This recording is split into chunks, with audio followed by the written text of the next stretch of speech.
Buenas, somos un grupo de trabajo del máster El Patrimonio Cultural en el siglo XXI de la Universidad Politécnica y la Complutense de Madrid. Tenemos un proyecto de investigación sobre la influencia de la movida madrileña en Ciudad Universitaria, y aquí traemos una muestra del proyecto con la entrevista a Susana López Corcuera, quien fue estudiante en Ciudad Universitaria de Derecho entre 1980 y 85, a la vez que vivió la movida madrileña en las calles.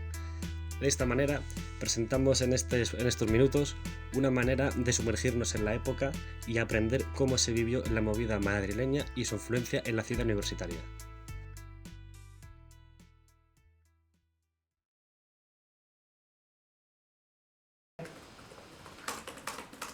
Divertida, alocada, transgresora. No te puedo contestar porque no sé cuánta repercusión tiene en la ciudad universitaria. Creo que a nivel global del país y prensa y medios de comunicación se ha reivindicado en exceso. Si realmente hay gérmenes de la movida en la ciudad universitaria, que yo recuerdo poco, recuerdo, ya te digo, el concierto de la primavera y algunos conciertos en Caminos, pues que le dé su sitio, sí, me parece bien, claro. Sí, siempre hubo voces contrarias. Estábamos en una época en la que había voces contrarias permanentemente a todo. Todo era un escándalo, hasta cambiar unas farolas en la Puerta del Sol era un motivo de escándalo. Sí, yo creo que fue todo un poco al unísono, en el sentido de que venía todo muy condicionado por la situación política. Entonces la transición política conllevaba una apertura, lo que se llamó, de que ya se podía ver todo el cine que no se había visto, se podían publicar los libros que normalmente leíamos porque nos los traían de editoriales sudamericanas. Entonces todo ese cúmulo de información que había estado frenado y que llega, es una explosión de cosas que afecta a todos los gremios. Entonces el teatro, se empiezan a estrenar cosas, el cine que no habíamos visto, había montones de ciclos de cosas que no se habían podido ver antes. Entonces todo eso tiene muchísima influencia, claro. Sí, bueno, ya te digo, el campo de arquitectura, Caminos, el San Juan Nelloni, el San Juan Evangelista, había, que era un colegio mayor, en varias universidades se programaron conciertos.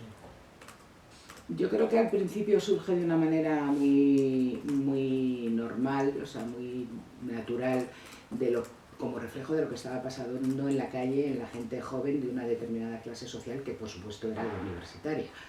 Entonces, enseguida en las clases y en las aulas se empieza a ver gente que ya llevaba una estética y entonces ya decías, uy, ese, y tú tal. Yo en cuanto veía a alguien con zapatos de punta, con chupa de cuero, con el pelo un poco más cardado, ya decía, ya me acercaba, ¿no? Y entonces preguntabas, bueno, ¿y tú a qué te gusta? ¿A qué grupo te...? Pero era underground de la misma manera que era underground en la sociedad, es que también te cruzabas con gente por la calle y decías, uy, estos parece que les debe gustar el rockabilly, porque fue un momento en el que sí nos significábamos mucho con la estética. Había varias revistas interesantes en esa época en Madrid y luego también escribía Borja Casanetti, tuvo alguna interesante, El Europeo, o sea, de repente empezó a haber una prensa que también era como la prensa de los modernos, ¿no? Y entonces en la época de Tierno Galván era fácil que sacarles el dinero al ayuntamiento porque claramente fue una apuesta del Ayuntamiento de Madrid. Lo que pasa, por ejemplo, había también mucha movida de fuera, ¿eh? O sea, por ejemplo, en el tema de las artes plásticas, de gente de Madrid había poca. Casi todo el mundo venía de fuera. Es decir, las Costus eran de Cádiz, CSP de Valencia, Hortelano, no era el otro, Nazario era sevillano, o sea, hacían cómic. El cómic fue muy importante porque también era muy importante el fanzine como medio de expresión underground que había en ese momento, pero había gente de Madrid, pero que también era mucha gente que había venido de fuera y vivían juntos en pisos, que eso también dio mucha vidilla, porque la Casa de las Costus fue un centro de gente que se juntó, pues porque unos eran de aquí, otros de allí, y se lo pasaban bien. O sea, pues como un grupo de amigos que se reúnen en casa de uno que tiene casa, que también eso es lo de toda la vida, ¿no? Era más normal, o sea, es que hay veces que se ve la movida como una cosa como muy estructurada, ¿no? Era gente joven haciendo lo que podían, y en ese momento se podía más que en la época anterior, y entonces pues explotas, ¿no? Había más permisividad sexual, había más permisividad en las drogas, había más permisividad en la manera de vestir, en la manera de expresarnos, o sea, eso clarísimamente. Sí, yo creo que todo el mundo era consciente de que en Madrid estaba pasando algo, aunque estuvieran en contra, ¿eh? O sea, o te miraban mal, pero era obvio que estaba pasando algo y que había ya grupos y profesores que se venían ya de vez en cuando con nosotros a preguntar, bueno, ¿y dónde vais? ¿Y a qué sitios vais? ¿Y a qué grupos hay? ¿No? Esto sí pasaba. Yo ahí tengo mis dudas. Sí. ¿Más mujeres en las aulas? Sí, clarísimamente. En mi facultad y en mi clase, no te voy a decir éramos tantas chicas como chicos, pero éramos muchísimas chicas. Luego había carreras en las que había mayoría, incluso femenina ya en esa época, y luego otras en las que había las carreras técnicas, seguía habiendo pocas mujeres. Eso siempre ha pasado. O sea, ahora mismo. Creo que sigue pasando. En cuanto a mujeres en la universidad, en el profesorado, en mi facultad había muy pocas. Yo no tuve ni una sola mujer profesora. Nunca. Tuve a Gregorio Pérez Barba, a Ruiz Jiménez, a Jorge de Esteban, o sea, todos prestigiosísimos, gente de leyes y de tal, ¿no? Pero mujeres no. Había ya alguna ayudante de departamento, ¿sabes? Alguna que se había metido allí en el departamento pues después de acabar la carrera, pues pero... ¿Y crees que la movida era una vía de igualar mujer y hombre? No, en absoluto. En absoluto.